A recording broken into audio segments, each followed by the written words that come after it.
Hi friends, welcome back to Supriya's kitchen. ఇవాళ అయితే తిక్వాస్ ఎలా ప్రిపేర్ చేయాలో ఈ వీడియోలో తెలుసుకుందాం. స్టెప్ బై స్టెప్ ప్రాసెస్ కూడా చూసేద్దాం. ఓకేనా? ముందుగా ఒక వెడల్పాటి ప్లేట్లోకి పిండిని అయితే జల్లించి తీసుకోవాలి. నేను ఇక్కడ ఈ కప్పుతో 3 కప్పుల గోధుమ పిండిని అయితే తీసుకుంటున్నాను. జల్లించి తీసుకోవాలి. ఓకేనా? అలాగే ఎండు కొబ్బరి, సన్నగా తురిమినటువంటి ఎండు కొబ్బరిని అయితే యాడ్ చేసుకోవాలి. అలాగే ఒక 5 లేదా 6 ఇలాచీని దంచి వేసుకోవాలి. నేను దంచి రెడీగా పెట్టేసుకున్నాను, ఇందులోకి యాడ్ చేస్తున్నాను. మీకు ఈ ఫ్లేవర్ నచ్చకపోతే స్కిప్ చేయొచ్చు, బట్ వేసుకుంటే చాలా టేస్టీగా ఉంటాయి. ఓకేనా? అలాగే 4 లేదా 5 టేబుల్ స్పూన్ల వరకు నెయ్యి కూడా తీసుకోవాలి. నెయ్యిని కరిగించి తీసుకోండి, నేనైతే ఇక్కడ డైరెక్ట్గా తీసుకుంటున్నాను. ఓకేనా? నెయ్యి వేసుకున్న తర్వాత పిండిని అయితే బాగా కలపాల్సి ఉంటుంది. అలాగే కాసింత సోంపు కూడా వేసి కలుపుకోవాలి. కొంచెం షుగర్ వేశారనుకోండి, మనకు తిక్వాస్ పైన షుగర్ అలాగే కనిపిస్తుంది అన్నమాట. వీటిని ఆయిల్లో డీప్ ఫ్రై చేసినప్పటికీ చక్కెర మాత్రం పైన అలాగే కనిపిస్తూ ఉంటుంది. అందుకే చక్కెర కూడా యాడ్ చేయాలి. నేనైతే మర్చిపోయాను చక్కెరని యాడ్ చేయడము. చక్కెర 1 టేబుల్ స్పూన్ అంతే, ఎక్కువ అవసరం లేదు. సోంపు అయితే ఖచ్చితంగా యాడ్ చేయండి. మనం నెయ్యి వేసి కలిపిన తర్వాత పిండిని ఇలా చేసినప్పుడు ముద్దగా అలాగా రావాలన్నమాట. ఇందాక చూపించా కదా వీడియోలో, అలాగ రావాలి. తర్వాత ఇప్పుడు బెల్లంని అయితే రెడీ చేసుకుందాం. బెల్లంని డైరెక్ట్గా కాకుండా కరిగించి తీసుకోవాలి. ఓకేనా? ఇక్కడ నేను 3 కప్పుల గోధుమ పిండికి 1.5 కప్పు బెల్లంని అయితే దంచి పెట్టుకున్నటువంటి బెల్లంని అయితే తీసుకున్నాను, 1.5 కప్పు. అలాగే దీనికి 3/4 కప్పు వాటర్ అయితే తీసుకోవాలి. యాడ్ చేసి స్టవ్ మీద పెట్టేసుకోవాలి. బెల్లాన్ని కరిగించి చల్లగయ్యాక మనం పిండిలోకి వాడుకోవాలి. ఓకేనా? అది ఎలానో చూసేద్దాం. ఈ రెసిపీ గురించి నాకు కూడా తెలియదు. నేను ఒకరోజు, అంటే రీసెంట్గా ఒక 10 days బ్యాక్ అనుకుంటా, న్యూస్ చదివేటప్పుడు ఆ న్యూస్లో మహాదేవన్ గారు ఉన్నారు కదా, హీరో మహాదేవన్ గారు, ఒక న్యూస్లో అది వచ్చినది చదువుతున్నప్పుడు ఆయన చెప్పారన్నమాట. ఒక మదర్ అండ్ సన్ బీహార్ నుంచి బెంగళూరుకి వచ్చి ఈ బిజినెస్ అయితే స్టార్ట్ చేశారు అని తిక్వా అనే వర్డ్ యూజ్ చేశారు అక్కడ. నాకు ఆ రెసిపీ ఏంటో తెలియదు. కొత్తవి చేయాలంటే నాకు చాలా ఇష్టం కదా, అందుకనే ఇలా అయితే ట్రై చేశాను అనమాట, ఆ రెసిపీ గురించి తెలుసుకొని. ఓకేనా? ఇప్పుడైతే బెల్లం కూడా బాగా కరిగిపోయింది. స్టవ్ ఆపేసి ఈ వాటర్ని చల్లగా చేయాలి. చల్లగైన తర్వాత ఇలా కొద్దిగా ఫిల్టర్ చేసుకొని పిండి కలుపుకోవాలి. గట్టిగా కలుపుకోవాలి అది కూడా. ఓకేనా? నేను చూసారా జాగ్రత్తగా, ఎందుకంటే ఇది బెల్లం వాటర్ కాబట్టి మనం కొంచెం ఎక్కువైనా కూడా మెత్తగా అయిపోతుంది. కాబట్టి కొంచెంగా యాడ్ చేసుకుంటూ, అది చల్లగా అయ్యాక మాత్రమే యాడ్ చేయాలండి, మర్చిపోకండి, వేడిగా వేయకండి.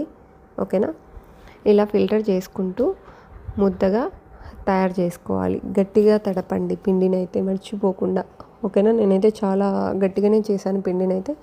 ఫైనల్గా అయితే ఈ విధంగా చేసేసాను అనమాట. ఒక 10 minutes పక్కన పెట్టేసి మూత పెట్టి పక్కన ఉంచాను. మీరు ప్రెస్ చేసి చూసినా ఇలాగా గట్టిగా ఉండాలి. ఓకేనా?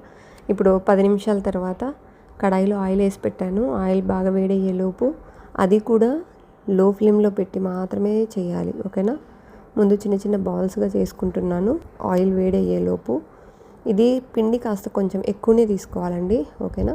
మనం గవ్వలు చేయడానికి ఎటువంటి పీటనైతే ఉపయోగిస్తామో, వాళ్ళు ఈ తిక్వాస్ చేయడానికి వాటికి మౌల్డ్ ఉంటుందన్నమాట. ఇప్పుడు నా దగ్గర అది లేదు కాబట్టి దీన్ని గరిట అంటారు కదా, ఈ జాలి గరిట రివర్స్ చేసి దాని మీద పెట్టి ఇలా ప్రెస్ చేశాను అనమాట. జస్ట్ మంచి షేప్ రావడానికి అంతే. మీరు ఇంకొక టూల్ ఏదన్నా ఉంటే కూడా ఉపయోగించుకోవచ్చు. ఓకేనా? పిండి అయితే పల్చగా రాకుండా చూసుకోవాలి. కాబట్టి తీసుకునేటప్పుడే, బాల్స్ లాగా తీసుకునేటప్పుడే కొంచెం పిండి ఎక్కువ తీసుకోండి. ఓకేనా? ఇవి పల్చగా వచ్చాయనుకోండి, లోపల కాలిన తర్వాత గట్టిగా అయిపోతాయి. సో అలా కాకుండా ఉండాలంటే ఎక్కువ తీసుకొని చేయాలి. ఇక్కడ చూసారా, నేను కొంచెమే తీసుకొని ఇలా ట్రై చేశాను. గవ్వల పీట మీద కూడా ట్రై చేశాను అనమాట. పల్చగా వచ్చింది, అంటే కొంచెం ఎక్కువ ప్రెస్ చేశాను, పల్చగా వచ్చేసింది. అంటే లైన్స్ వస్తుంది, షేప్ బాగుంటుంది అనుకున్నాను. బట్ ఇది కాలిన తర్వాత గట్టిగా అయిపోతుందని చెప్పి దీన్ని పక్కన పెట్టేశాను. జస్ట్ మీకు చూపించడం కోసమని 2 అయితే పక్కన పెట్టుకున్నాను నేను. పల్చగా కాకుండా తిక్కుగా ఉన్నట్లయితే ఇది కూడా షేప్ బాగానే ఉంటుంది. బట్ ఈ 2 నేను మీకు ఒకసారి చూపించాలనుకున్నాను ప్రెస్ చేసి. ఈ రెండిట్లో ఏ షేప్ బాగుందో మీరు కూడా చెప్పండి. నాకైతే ఈ రౌండ్ కంటే, గవ్వల పీట మీద చేసిన దానికంటే జాలిగరిట మీద చేసిన షేపే బాగా నచ్చింది. సో నేను ఆ షేప్నే కంటిన్యూ చేశాను. ఈ విధంగా అయితే ఆ బాల్స్తో ఈ విధంగా తయారు చేసుకోవాలి తెక్కువ. ఇలా చేసుకున్న తర్వాత లో ఫ్లేమ్లో పెట్టి మాత్రమే వీటిని డీప్ ఫ్రై చేసుకోవాలి. ఇలా చేస్తూ ఉంటే మా ఇంట్లో మా అబ్బాయి ఇలాంటివి చూసినప్పుడు పిల్లలకి చాలా ఇంట్రెస్ట్ కదా, నేను చేయాలి అన్న ఫీలింగ్ వస్తుంది. సో వాడు నేను ప్రిపేర్ చేస్తుంటాను, నువ్వు డీప్ ఫ్రై చేసుకో అమ్మ చెప్పాడు. సో నేనైతే డీప్ ఫ్రై చేయడానికైతే మొదలు పెట్టేశాను అనమాట. ఇవి ఒక్కొక్కటిగా ఇందులో వేసేసుకున్నాను. చాలా పర్ఫెక్ట్గా వస్తాయండి.